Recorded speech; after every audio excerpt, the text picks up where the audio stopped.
तो ये है class 10th UP board exam 2025 के लिए एक सैंपल मॉडल पेपर। ये पेपर आपके बोर्ड एग्जाम में नहीं आएगा, बट इससे काफ़ी सारे क्वेश्चंस आपके डायरेक्ट बोर्ड एग्जाम में पूछे जा सकते हैं।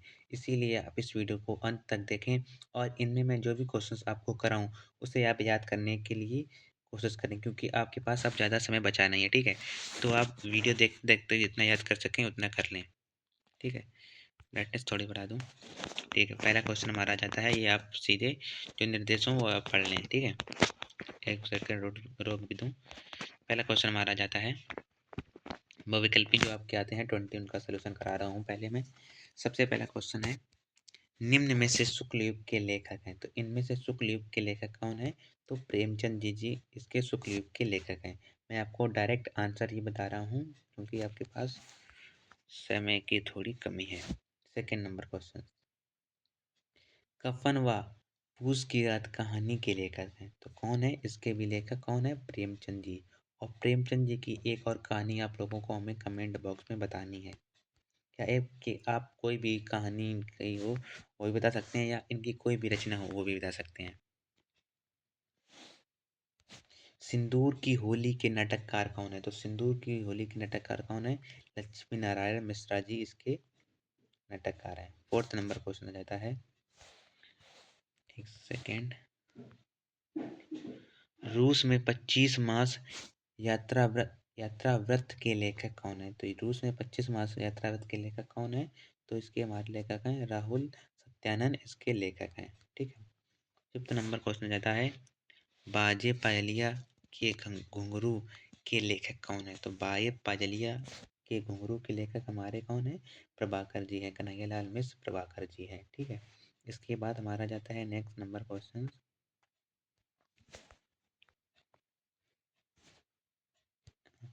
रीतिकाल को अलंकृत काल किस विद्वान ने कहा था? तो रीतिकाल को अलंकृत काल किस विद्वान ने कहा था? तो हमारे भी मिश्र बंधुओं ने कहा था इसे। ठीक है,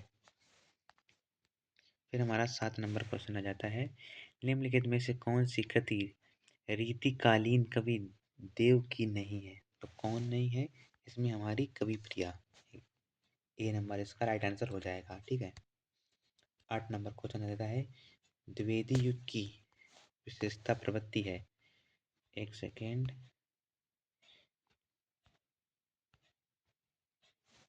तो द्विवेदी युग की विशेषता प्रवृत्ति क्या है? इसका आंसर मैं आपको नहीं बताऊंगा, इसका आंसर आप लोगों को हमें कमेंट बॉक्स में बताना है। पर मैं आपको इसमें ऑल एलिमिनेट कर देता हूँ, ना तो ये है ना तो ये है। ए और बी में से आपको कोई एक आंसर है, वो आप लोगों को हमें कमेंट बॉक्स में बताना है। जिसका आंसर सही होगा उसका आंसर मैं पिन कर दूंगा। ठीक है, 9 नंबर क्वेश्चन, 1993 ईस्वी में प्रकाशित तार साप्ताहिक का संपादन किसने किया था? मतलब वह किसने लिखी थी? तो किसने लिखी थी वह? ए हमारे सत्यनानंद वासुदेव, सॉरी, इसका जो आंसर मैं आपको इसका सीधे ही बता देता हूँ। ठीक है, जो हमारे निराला जी हैं, सॉरी निराला जी नहीं है,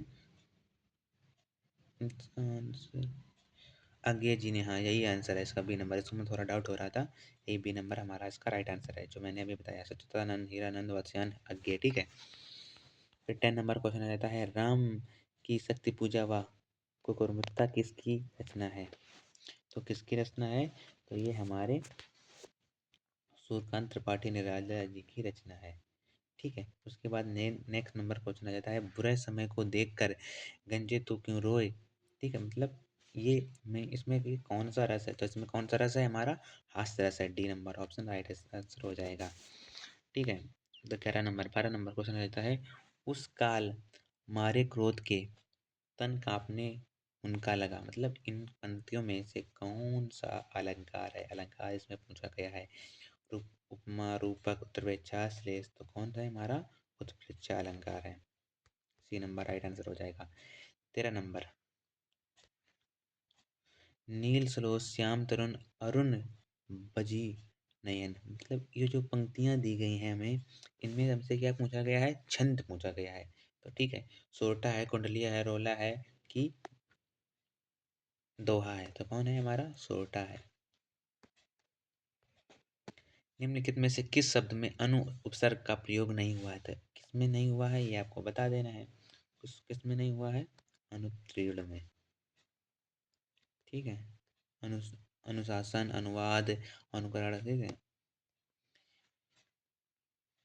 नीलकंठ, त्रिनेत्र, चतुर्भुज, समस्त पद में प्रयुक्त समास है। तो इनमें से कौन समास प्रयोग हुआ है? तो बहुव्रीहि समास प्रयोग हुआ है। 16 नंबर, बादल का पर्यायवाची शब्द नहीं है। इनमें से कौन नहीं है?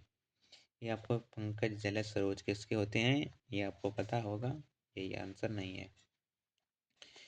तुम सर्वनाम शब्द का तिथि एक वचन के रूप में है। तो क्या है इसका राइट आंसर? तो बी है इसका राइट आंसर है। त्वया। ठीक है। आंधी आई और हम घर भागने लगे। रचना के आधार पर इस वाक्य का प्रकार है सरल वाक्य, संयुक्त वाक्य, मिश्र वाक्य, इनमें से कोई नहीं। तो कैसा वाक्य है? संयुक्त वाक्य है। 19 नंबर क्वेश्चन आता है, महात्मा बुद्ध ने विश्व को शांति का संदेश दिया। इस वाक्य का वचन बताइए। तो इस वाक्य का वचन हमारा क्या है? कर्ता कृत वचन। ठीक है। और 20 नंबर जो हमारा लास्ट क्वेश्चन है इस वीडियो का, कि वह अचानक चला गया। वाक्य में प्रयुक्त अचानक शब्द का अवतरण परिचय क्या है? तो क्रिया विशेषण इसका है। ठीक है। तो ये आपके 20 MCQs के। इसके नेक्स्ट वीडियो में, या आप शायद आ भी गई हो, ये जो आपके गद्य, गद्यांश, पद्यांश, संस्कृत के, और आपके जीवन परिचय, और आपके जो इधर आते हैं पत्र लेखन। ठीक है। पत्र लेखन नहीं आता है, आपको जो निबंध आता है उसे मैं कराऊंगा। ठीक है।